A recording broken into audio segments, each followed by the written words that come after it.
Honest BCom and BVM students. Subject statistical methods. Topic is time series.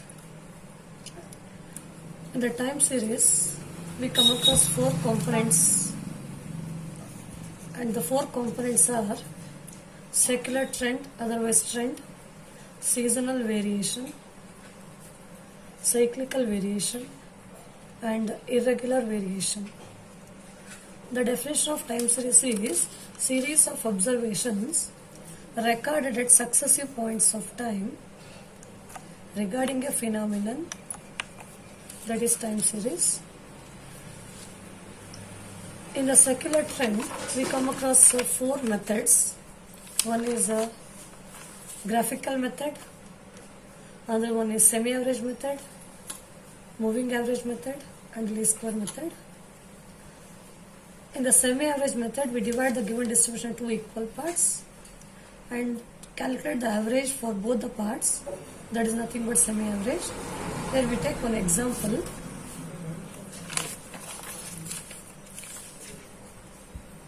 Find the trend values by the method of semi-averages. They are given year-end sales 2005 to 2010. Some values are given. For finding the trend values, divide the 2 equal parts, where 6 years are there.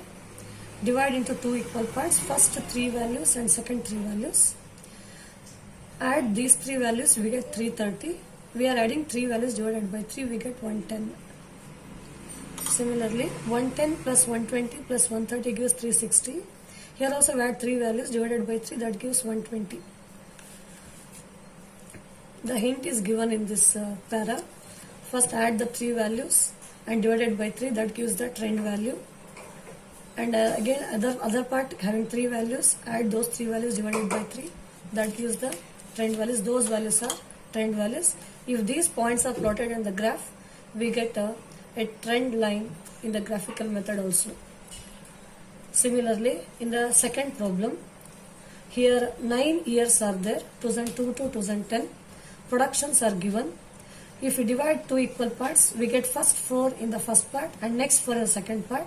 In the middlemost one value is remaining, we have to left that middle term. Similarly, add 4 values divided by 4. Since average is sum of all the items divided by total number of items, we get one value as 437 by adding 412 plus 430, 38 plus 444 plus 454. Similarly, 480 plus 490 plus 500 plus 530. That divided by 4 gives 500. In this way, we divide 2 equal parts. If the number of items are even, exactly 2 equal parts. If the number of items is odd, then divide first half and next half, leave the middle term, we get the semi-average results. The second method, moving average method, add the 3, if some n observations are there, we take it as y1, y2, yn, and the period m is taken as 3, 4, 5, so on. First we take m equals to 3, add the successive values y1 plus y2 plus y3, and leave the first y2 plus y3 plus y4, leave the second y3 plus y4 plus y5, that is a sum of the values, divided by 3. M equals to 3 is divided by 3. If it is 5, add 5 values divided by 5. Those values gives the trend values. For example, find the 3 yearly moving averages for the following time periods. They are given year and values. First column is taken as 3 yearly moving sum. Next column is taken as 3 yearly moving average. Here add successively 3 periods. 10 plus 12 plus 8 we gives 30. Divided by 3 we gives average. Those are called as trend values. Leave the first. Add 12 plus 8 plus 10. Divided by 3 we get 10. Leave the second. Then add 8 plus 10 plus 16 divided by 3. We get 11.33. In this way, continue process. Here, main drawback is we are not providing the beginning and end of the values, trend values. In case of 5 years, add first 5 values divided by 2. Leave the first. Add next 5 values divided by 2. We get the trend values. For here, 10 plus 12 plus 8 plus 10 plus 16, that gives 56. Divided by 5 gives 11.2. Leave the first value 10 and take 12 plus 8 plus 10 plus 16 plus 12. We get a 15.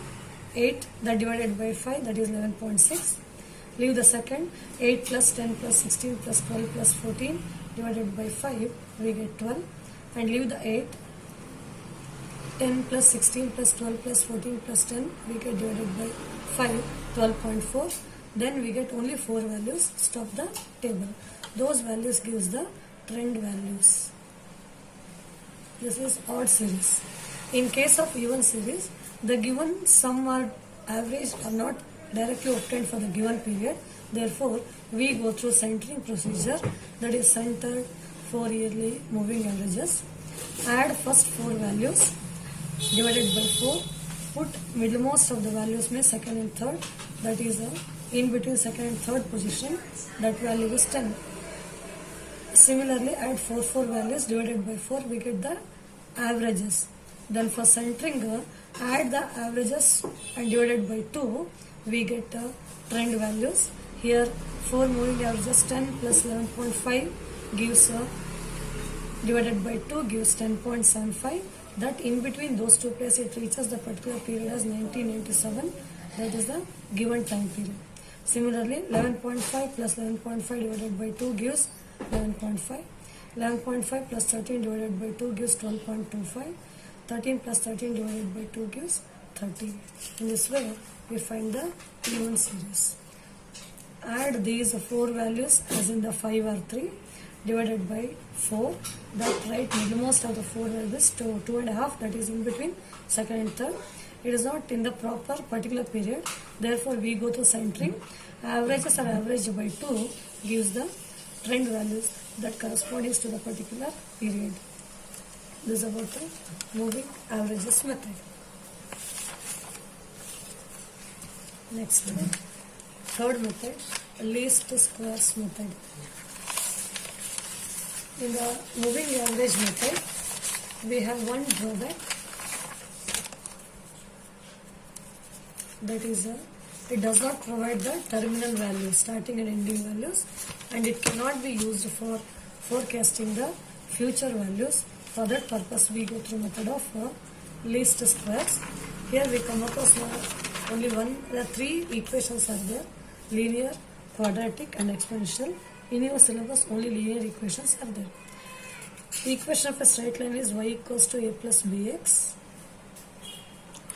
Here y is the trend values, x is the time factor which is given by x equals to a minus k divided by c if n is odd, and 2 times of a minus k divided by c if n is even, since to get summation x equals to 0. K is the middlemost here, C is the common difference, A and B are constants obtained by solving these 2 normal equations. We get the values. For example, here fitting a straight line trend, year and value production is given. X equals to here 1, 2, 3, 4, 5, 6, 7 values are there. Therefore, it is odd series. X equals to here minus k divided by C. Middlemost is 2004. C is common difference of the values. C equals to 1. We get 2001 minus 2004 divided by 1 is minus 3. 2 minus 4 divided by 1 is minus 2. 3 minus 4 divided by 1 is minus 1. So on, we get total summation x is always equals to 0. And the squaring of x square, minus into minus becomes plus. 3 3s are 9, 2 2s are 4, 1 1s are 1, 0, 1 1s are 1, 2 2s are 4, 3 3s are 9. The next column is yx. Y is production, x is a given estimated value. 80 into 3 is 240 plus into minus minus. 90 into 2 is 180 plus into minus minus. So on, we get the summation yx equals to 56. For finding these trend values, we have the equation summation y equals na plus b summation x. Summation y equals to 630. N equals to 7 years. A is unknown, b is unknown, summation x is 0. 630 divided by 7 gives a equals to 90. One more equation, summation yx equals a summation x plus b summation x square. Summation yx total from the table is 56. A is unknown, summation x is 0. B is unknown, summation x square is 28 from the table. Then by substitution b equals to 2. Then estimate equation is y cap equals to 90 plus 2x. X values are in the column 3. Substitute, we get the corresponding trend values. And one estimation dash for 2008. Their x is not given. Find the x by the formula x equals to E minus k divided by c. We get 4. Substitute in the value, we get the estimated value as 98. In this way, we find the trend values in the time series by the method of least square. But in case of even number of periods, here 6 periods are there. Here not we exactly middlemost period. Then we take the middlemost of two values, that is 1941 and 1951 divided by 2 gives k is the median. And the fifth semester find the median value. Middlemost we get two values added divided by 2. Here k equals to 1946, c is common difference 10. But we get the decimal point values. Therefore, to multiply with 2, we get round figures minus 5, minus 3, minus 1, 1, 3, 5, so on. Same process, same value a and b values. And for finding x value, we take 2 into n minus k divided by c. 1981 minus 1946 divided by 10 into 2. Calculation 1981 minus 1946 divided by 10 into 2, we get 7. Substitute in the estimated equation, we get the trend value. Similarly, we find all the trend values by putting the x values in the column 3. In this way, we find the straight line trend by the method of least squares.